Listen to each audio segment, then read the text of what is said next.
Good morning, everybody. Welcome to Dave TV here on DCRTV.com. How you doing?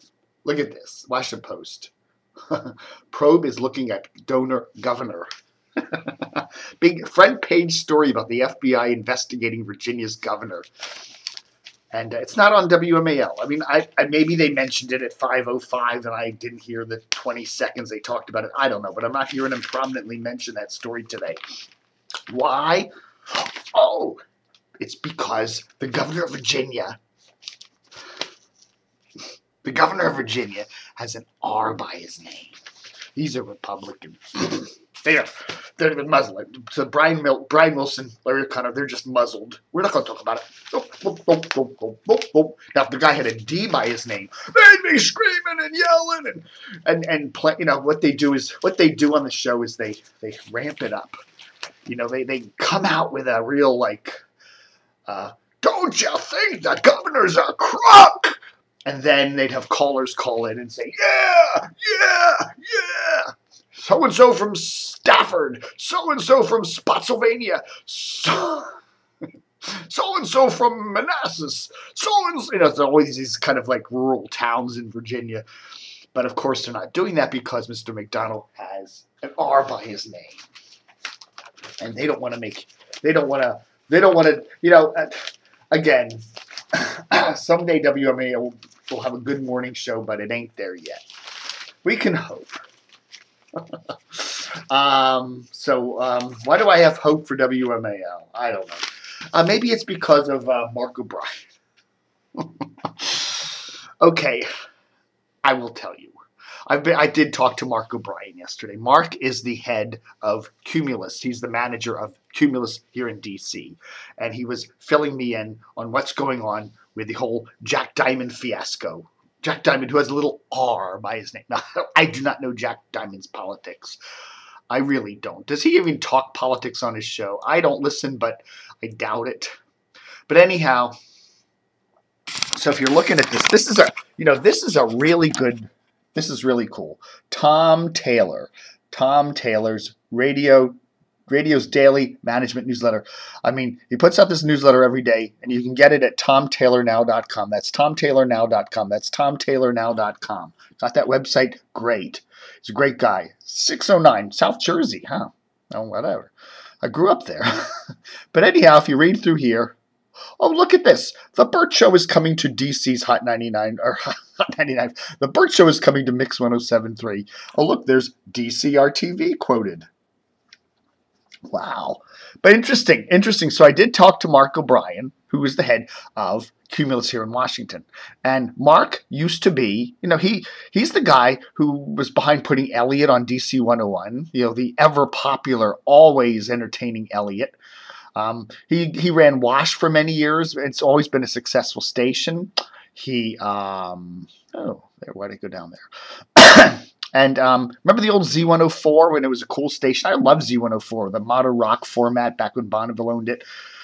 He did that too, and a whole bunch of other stations. He's been all over the dial here in Washington. But anyhow, he back in February, he backed up to Washington to work for Cumulus. And so basically what they're trying to do is get a younger skewing, female-oriented morning show there, and cheaper, I guess, less expensive, on Mix. So the deal is this. They basically wanted Jack Diamond to basically say, retire, and say, okay, and they wanted a nice transition.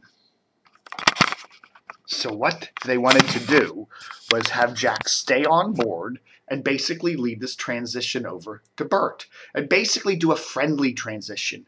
Whereas Bert would come up here and maybe for a week, Jack and Bert together would do their show and hand it off and have kind of a memory thing and kind of be a tribute to Jack.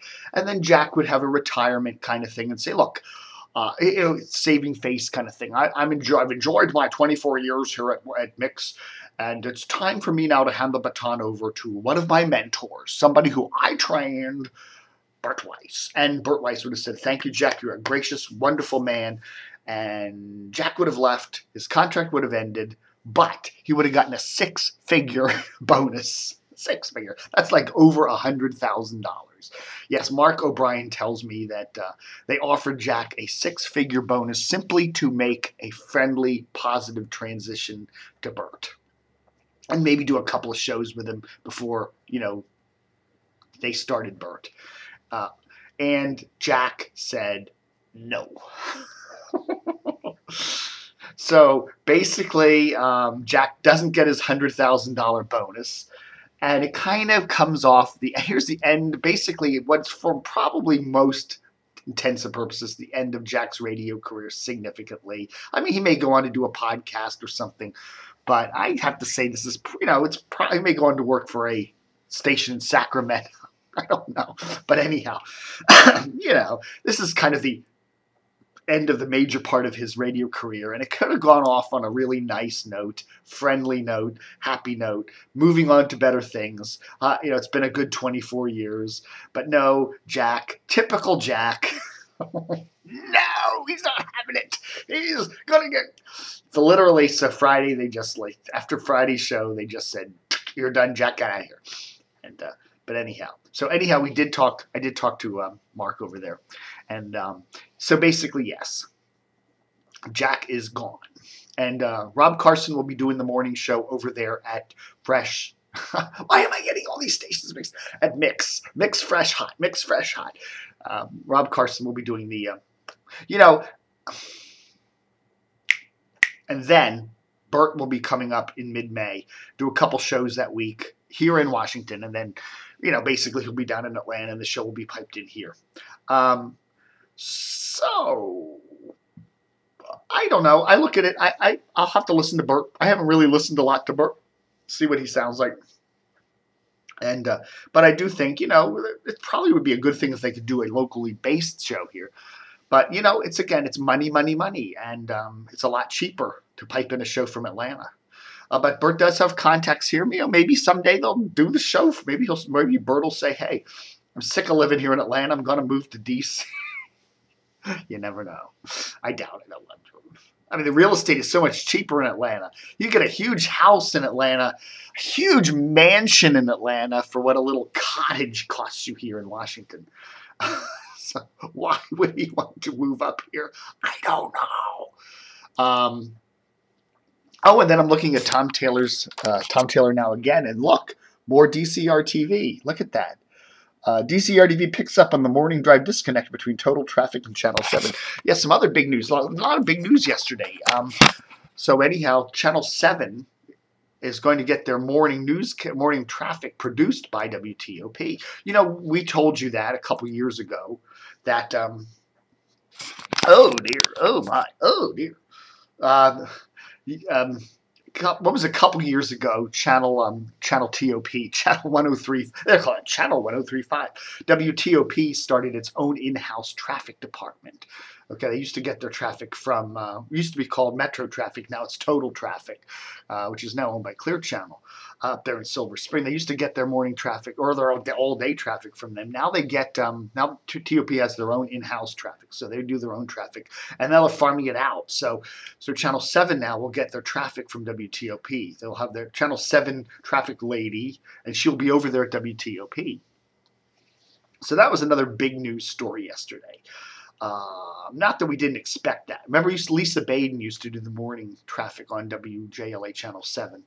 And now she's with Total Traffic. And now she does pretty much exclusively, well, I think she has a couple other stations, but basically she's heard on WNEW, the CBS Sports Talker. Which brings us to the third big story of yesterday. Number three big stories. And we broke this one completely. We did. The Nationals will have some games heard on WNEW. All News, the new All News are from CBS. The Nationals are currently heard on WJFK, which is CBS's sports talker here in Washington, and also on Hubbard's WFED. But anyhow, with the Capitals playoffs coming up, also on WJFK and WFED, I think too, right? They're all the same stations. There will be some conflicts where some of the Nationals games will conflict with some of the Capitals playoffs. So the games will have to be moved on to another CBS station. And normally they've been moved over to 1580, which would be fine, WJFK AM now, which is CBS Sports Radio. But that doesn't have a great signal, especially at night. it's a little dinky signal at night. So they've decided, Rob Sanchez, who's the program director over there at WNEW, decided, let's put the games on WNEW, which has a pretty good signal. In fact, that will give the Nationals a great FM signal into the Baltimore market and part of the Eastern Shore, because WNEW's transmitters there in Anne Arundel County.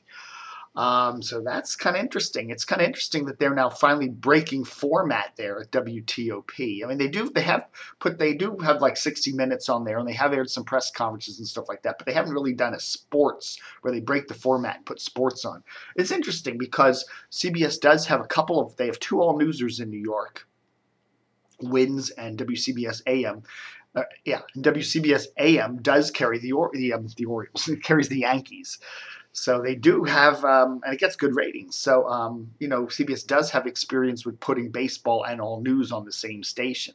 So it'll be interesting to see this tryout. It might not be a bad idea in the long run to put more Nationals games on WNEW and put them on JFK too. The 106.7 and the 99.1 signals there kind of complement each other, and you get really great coverage. I mean, 106.7's over there in Virginia. Signal goes all the way down to Charlottesville practically, and the 99.1 signal is over there in Maryland, and the signal goes almost up to to Wilmington. Not quite that far, but way up into northeastern Maryland. So that would give you a huge coverage area for the Nationals. If they're going to be a big winning team this year, then what the hell? I think it's a good move for CBS. And as Rob tells me, that people, if they listen to the Nationals, that means they're spending more dial time on 99.1, and they'll probably be listening to more all news on. Can only help the station. I wouldn't be surprised to see WNEW finally crack the top 20 sometime, with the Nationals on them. Maybe this summer. Maybe, who knows? I don't know. Whatever. They still haven't yet. WNEW still hasn't cracked the top 20. They still haven't gotten above 20th place in the Washington radio ratings since they launched January of last year. So we shall see about that, shall we? Okay, so that's a big review of the top 3 big stories. I don't know, man. It's a mystery with me. Jack Diamond. I don't know. I can't figure that guy out. Sometimes he's his own best enemy, worst enemy, whatever they call it. But anyhow, thanks for watching Dave TV for the 30th of April, 2013. Buck 'em, Dano.